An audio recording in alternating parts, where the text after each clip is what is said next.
By adding a few new shirts, you can really increase the number of looks in your wardrobe. There's a world of opportunity out there. World of opportunity you're missing out on. So we've had some requests asking us how to extend the shirt wardrobe. We often use white and pale blue shirts because, let's face it, most men, we both have white and pale blue shirts. Yeah. But to only wear those is a bit of a wasted opportunity. And by adding a few new shirts, you can really increase the number of looks in your wardrobe. There's a world of opportunity out there. World of opportunity you're missing out on. I will kick off with my favourite shirt. It's a bold blue and white striped shirt. I think the blue striped shirt is so versatile. As I've styled it here with a mid-grey suit, you can still wear it with a patterned tie and a pocket square. Just has a bit of freshness to it. You really made the case for the pale blue striped shirt, and I would have never guessed looking at your outfit that you love a good blue striped shirt. But it just goes to show, I think, the versatility of this style. Yeah, it always looks fresh, it looks clean, slightly business-like. Yeah. If you're building a wardrobe and you haven't got that many shirts, a good rule is to say the bolder the stripe, the paler the blue. Okay. If you go for like narrow stripes in navy, that looks quite smart, but these very bold stripes, the sky blue, makes it a little bit easier to match. Another shirting option that's great to extend your wardrobe is a pink shirt. I wouldn't go with a Barbie pink shirt, but I think a nice pale, subtle pink shirt is a great way to get more mileage out of your existing wardrobe. Absolutely, it goes with all the same colours as blue.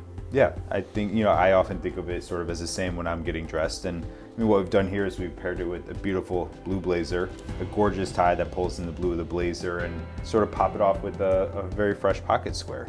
Absolutely, I think what I like about this pink shirt, when you should consider this when buying pink shirts, is I think with a very subtle texture. So rather than buying pink poplins, it can look a little bit flat. Yep. I would get pink end on end, or as we have here, a pink pinpoint. The combination of pink and white together just gives it a really subtle texture. So if you're more conservatively inclined and you're looking to branch out from pale blue and white, a fine Bengal is always a good option. It adds a little bit more detail to your look. Great thing about it, of course, what I like is that if you've got this fine Bengal, you can match it with other patterns really easily. A shirt like I'm wearing would be tricky to put with a striped tie, but I love this combination. Yeah, this is a look that hits close to home for me. I remember right after I graduated from university, one of my first jobs was in a law office, client facing, so I needed something, conservative, and I was in a shirt and tie every day.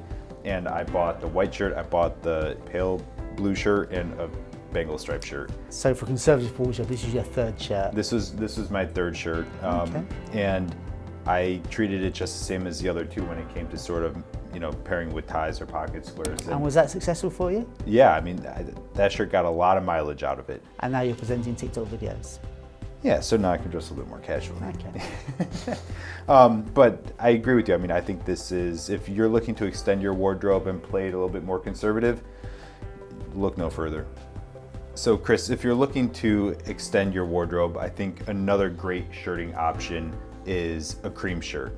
I agree. Yeah, particularly a textured cream shirt. I think it's a little bit less obvious, but it's really a versatile, fun, beautiful addition. As you can see here, we've styled it with sort of warm hues, and it works well with green, it works well with blue. Really just a multitude of colors. Maybe treat it as sort of a white shirt, but it's got more interest to it, more character. Best way of doing it, yeah, it's treated like white. It goes very well with navies, charcoals. It's just what you'll find is when you put your existing ties against it, it just looks a little bit richer. So this tie in particular, where you've got the golds in it, it just looks so much nicer than against a flat white shirt.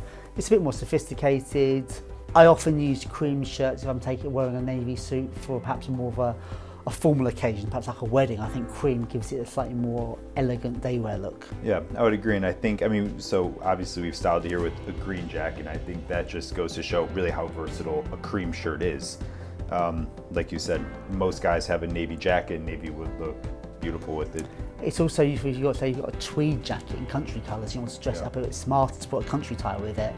Cream is far easier to combine than the starkness of white. Yeah. So if you find your white shirt just looks a little bit too stark against the jacket, you need to get your cream shirt. A really useful shirt to have in your wardrobe, particularly in today's smart casual world, is the blue Bengal stripe Oxford button down, called on the internet an OCBD. It's great because it goes with virtually everything from tailoring to linen shorts to chinos to jeans. It's the perfect open neck blazer shirt. Yeah, this is one of those shirts that you can dress up to a pretty high degree, or you can dress it down very casually, like you were saying, on holiday with shorts and roll the sleeves up. Exactly.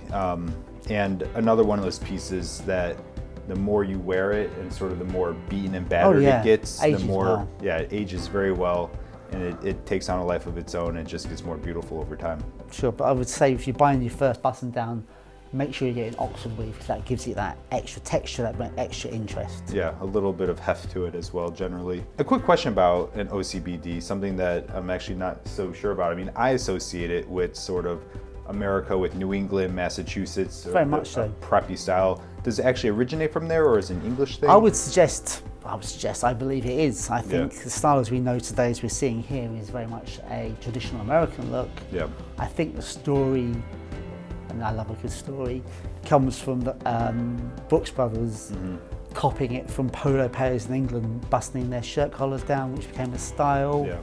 But the style we know today and that we love today is very much an American staple in my eyes. I hope we've inspired you to look beyond plain white and blue in your shirt wardrobe.